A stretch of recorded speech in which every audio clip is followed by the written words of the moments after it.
Stock market जो है एक ऐसा खेल है, खेल कहेंगे ऐसे, खेल की सूरत में लेंगे तो आपको आसानी से मैं समझा पाऊंगा।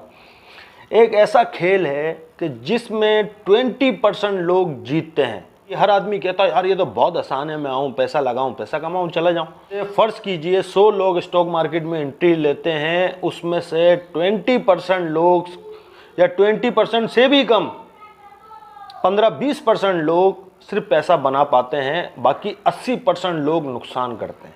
और उस नुकसान की सबसे बड़ी वजह यह होती है इंफॉर्मेशन ना होना।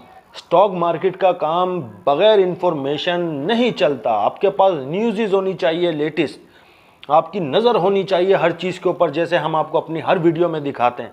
ये सब चीज़ें रोज़ की आपको पता होनी चाहिए कि यार फ्लांका किस चीज़ में बाय कर रहा है, ब्रोकरेज फर्म किस चीज़ में बाय कर रहे हैं, या और इस तरह की कई तरह की चीज़ें।